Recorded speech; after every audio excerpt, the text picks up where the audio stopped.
History of Naga साधु। सभी साधुओं में नागा साधुओं को सबसे ज्यादा हैरत और अचरज से देखा जाता है। यह आम जनता के बीच में एक कौतूहल का विषय होते हैं। यदि आप यह सोचते हैं कि नागा साधु बनना बड़ा आसान है तो यह आपकी गलत सोच है। नागा साधुओं की ट्रेनिंग सेना के कमांडो की ट्रेनिंग से भी ज्यादा कठिन होती है। उन्हें दीक्षा लेने से पूर्व खुद का पिंडदान और श्राद्ध तर्पण करना पड़ता है। पुराने समय में अखाड़ों में नागा साधुओं को मठों की रक्षा के लिए एक योद्धा की तरह तैयार किया जाता था। आपको यह जानकर आश्चर्य होगा कि मठों और मंदिरों की रक्षा के लिए इतिहास में नागा साधुओं ने कई लड़ाइयाँ लड़ी है। आज इस लेख में हम आपको नागा साधुओं के बारे में और उनके इतिहास से लेकर उनकी दीक्षा तक सब कुछ विस्तार पूर्वक बताने वाले हैं। तो आपकी कुर्सी की पेटियां बांध ले और हिस्ट्री में चैनल को सब्सक्राइब जरूर कर ले और इस वीडियो को लाइक करना ना भूलें। नागा साधुओं के नियम। वर्तमान में भारत में नागा साधुओं के कई प्रमुख अखाड़े हैं। वैसे तो हर अखाड़े में दीक्षा के कुछ अपने नियम होते हैं, लेकिन कुछ कायदे भी ऐसे होते हैं जो सभी 10 नामी अखाड़ों में एक जैसे होते हैं। नंबर 1, ब्रह्मचर्य का पालन।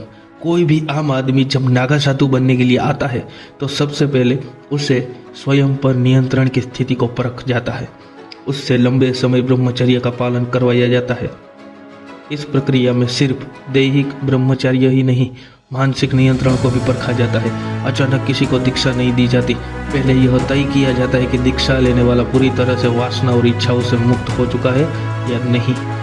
नंबर 2, सेवा कार्य।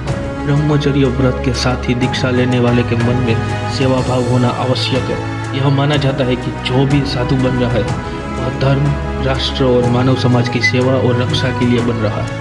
ऐसे में कई बार दीक्षा लेने वाले साधु को अपने गुरु और वरिष्ठ साधुओं की सेवा भी करनी पड़ती है। दीक्षा के समय ब्रह्मचारियों की अवस्था प्राप्य 17 से 18 से कम नहीं रहना चाहिए और वे ब्राह्मण, क्षत्रिय एवं वैश्य वर्ण के ही हुआ करते हैं। नंबर 3, खुद का पिंडदान और श्राद्ध। दीक्षा के पहले जो सबसे महत्वपूर्ण कार्य है वह है खुद का श्राद्ध और पिंडदान करना। इस प्रक्रिया में साधक स्वयं को अपने परिवार और समाज के लिए मृत मानकर अपने हाथों से अपना श्राद्ध कर्म करता है। इसके बाद ही उसे गुरु द्वारा नया नाम और नई पहचान दी जाती है। नंबर 4, वस्त्रों का त्याग। नागा साधुओं को वस्त्र धारण करने की भी अनुमति नहीं होती। अगर वस्त्र धारण करने हो तो सिर्फ गेरुए के रंग के वस्त्र ही नागा साधु पहन सकते हैं, वह भी सिर्फ एक वस्त्र। इससे अधिक गेरुए वस्त्र नागा साधु धारण नहीं कर सकते। नागा साधुओं को शरीर पर सिर्फ भस्म लगाने की अनुमति होती है। भस्म का ही श्रृंगार किया जाता है। नंबर 5, भस्म और रुद्राक्ष। नागा साधुओं की विभूति एवं रुद्राक्ष धारण करना पड़ता है। शिखा श्रुत का परित्याग करना होता है। नागा साधुओं को अपने सारे बालों का त्याग करना होता है। वह सिर पर शिखा भी नहीं रख सकता या फिर संपूर्ण जटा को धारण करना होता है। नंबर 6, एक समय भोजन। नागा साधुओं को रात और दिन मिलाकर केवल एक ही समय भोजन करना होता है। वो भोजन भी भिक्षा मांग कर लिया गया होता है। एक नागा साधु को अधिक से अधिक 7 घरों में भिक्षा लेने का अधिकार है। अगर 7 घरों से कोई भिक्षा ना मिले तो उसे भूखा रहना पड़ता है। जो खाना मिले उसमें पसंद नापसंद को नजरअंदाज करके प्रेम पूर्वक ग्रहण करना होता है। नंबर 7, केवल पृथ्वी पर ही सोना। नागा साधु सोने के लिए पलंग, खाट या अन्य किसी साधन का उपयोग नहीं कर सकते। यहाँ तक कि नागा साधुओं को गादी पर सोने की भी मनाही होती है। नागा साधु केवल और केवल पृथ्वी पर ही सो सकते हैं। यह बहुत ही कठोर नियम है जिसका पालन हर नागा साधु को करना पड़ता है। नंबर 8, मंत्र में आस्था। दीक्षा के बाद गुरु से मिले गुरु मंत्र में ही उसे संपूर्ण आस्था रखनी होती है।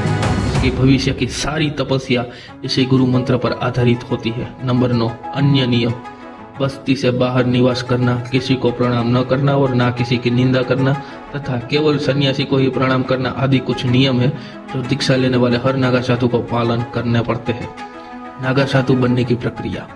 नागा साधु बनने के लिए इतनी कठिन परीक्षाओं से गुजरना पड़ता है कि शायद कोई आम आदमी इसे पार ही न कर पाए। नागाओं की सेना की तरह तैयार किया जाता है। उनको आम दुनिया से अलग और विशेष बनना होता है। इस प्रक्रिया में सालों लग जाते हैं। जानिए कौन सी प्रक्रिया है जो एक नागा साधु को उससे गुजरना पड़ता है। हकीकत, जब भी कोई व्यक्ति साधु बनने के लिए किसी अखाड़े में जाता है तो उसे सभी और कभी सीधे सीधे अखाड़े में शामिल नहीं किया जाता। अखाड़ा अपने स्तर पर ये तहकीकात करता है कि वह साधु क्यों बनना चाहता है। उस व्यक्ति की तथा उसके परिवार की संपूर्ण पृष्ठभूमि देखी जाती है। अगर अखाड़े को ये लगता है कि वह साधु बनने के लिए सही व्यक्ति है तो ही उसे अखाड़े में प्रवेश करने की अनुमति मिलती है। अखाड़े में प्रवेश के बाद उसके ब्रह्मचर्य की परीक्षा ली जाती है। इसमें 6 महीने से लेकर 12 साल तक लग जाते हैं। अगर अखाड़ा और उस व्यक्ति का गुरु यह निश्चित कर ले कि वह दीक्षा देने लायक हो चुका है, फिर उसे अगली प्रक्रिया में ले जाया जाता है। महापुरुष। अगर व्यक्ति ब्रह्मचर्य का पालन करने की परीक्षा से सफलतापूर्वक गुजर जाता है तो उसे ब्रह्मचारी से महापुरुष बनाया जाता है। उसके 5 गुरु बनाए जाते हैं। ये 5 गुरु पंचदेव या पंच परमेश्वर शिव, विष्णु, शक्ति, सूर्य और गणेश होते हैं। इसमें भस्म, रुद्राक्ष आदि चीजें दी जाती है। यह नागाओं की प्रतीक और आभूषण होते हैं। अवधूत। महापुरुष के बाद नागाओं को अवधूत बनाया जाता है। इसमें सबसे पहले उसे अपने बाल कटवाने होते हैं। इसके लिए अखाड़ा परिषद की रसीद भी कटती है। अवधूत रूप में दीक्षा लेने वाले को खुद का तर्पण और पिंडदान करना होता है। ये पिंडदान अखाड़े में पुरोहित करवाते हैं। ये संसार और परिवार के लिए अमृत हो जाते हैं। इनका एक ही उद्देश्य होता है, सनातन और वैदिक धर्म की रक्षा। लिंग भंग। इस प्रक्रिया के लिए उन्हें 24 घंटे नागा रूप में अखाड़े के ध्वज के नीचे बिना कुछ खाए पिए खड़ा रहना होता है। इस दौरान उनके कंधे पर एक दंड और हाथों में मिट्टी का बर्तन होता है। इस दौरान अखाड़े के पहरेदार उन पर नजर रखे होते हैं। इसके बाद अखाड़े के साधु द्वारा उनके लिंग को वैदिक मंत्रों से साथ झटके देकर निष्क्रिय किया जाता है। यह कार्य भी अखाड़े के ध्वज के नीचे किया जाता है। इस प्रक्रिया के बाद वह नागा साधु बन जाता है। नागाओं के पद और अधिकार। नागा साधुओं के कई पद होते हैं। एक बार नागा साधु बनने के बाद उसके पद और अधिकार भी बढ़ जाते हैं। नागा साधु के बाद महंत, श्री महंत, जमातिया महंत, थानापति महंत, और महंत, दिगंबर श्री, महामंडलेश्वर और आचार्य महामंडलेश्वर जैसे पदों तक जा सकता है। महिलाएं भी बन सकती है नागा साधु। वर्तमान में कई अखाड़ों में महिलाओं को भी नागा साधु की दीक्षा दी जाती है। इनमें विदेशी महिलाओं की संख्या भी काफी है। वैसे तो महिला नागा साधु और नागा पुरुष साधु के नियम कायदे समान ही है। फर्क केवल इतना ही है कि महिला नागा साधु को एक पीला वस्त्र लपेट कर रखना पड़ता है और यही वस्त्र पहनकर स्नान करना पड़ता है। नागा स्नान की अनुमति नहीं है, यहाँ तक कि कुंभ मेले में भी नहीं है। अजब गजब है नागा साधुओं का श्रृंगार। श्रृंगार सिर्फ महिलाओं को ही प्रिय नहीं होता, नागाओं को भी सजना स्वरना अच्छा लगता है। पक्ष कहना है कि नागाओं का श्रृंगार सामग्री महिलाओं के सौंदर्य और साधनों से बिल्कुल नहीं होती है। उन्हें भी अपने लुक और अपने स्टाइल की उतनी उग्र होती है जितनी एक आवाज होती है। नागा साधु प्रेमानंद गिरी के मुताबिक नागाओं का भी दर्शाता है। हम बिना छाया करने के नागाओं को प्रिय हो जाने नागाओं को कैसे अपनी स्वीकार करते हैं। नागा साधुओं को सबसे ज्यादा प्रिय होती है सभी जानते हैं। साधु भी अपने आराध्य के प्रिय भस्म को लगाते हैं। यह भस्म की प्राणी होती है। भस्म शरीर पर कपड़ों का प्रयोग करती है। फूल सबसे ज्यादा पसंद किए जाते हैं। इसके पीछे अधिक समय तक करते रहेगा। नागा साधु गले में हाथों को फूल लगाते थे। हालांकि कई साधु अपने हाथ को फूलों से बचाने के लिए हमेशा पसंद और विश्वास का मामला नागा साधु सबसे ज्यादा शक्ति दो है। जैसे लगे इसी बात को करने से तो बहुत सरकार रहते हैं। कभी हम जीवन शैली को बदलते नहीं है। इतनी बड़ी अच्छे अच्छे लेखक बात कर रहे हैं की तरह नागाओं को कैश भी बहुत प्रिय है।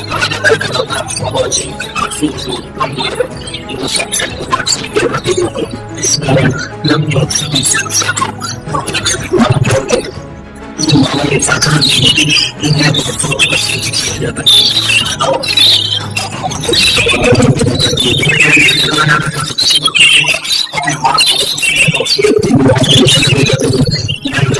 आमतौर पर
Thank you.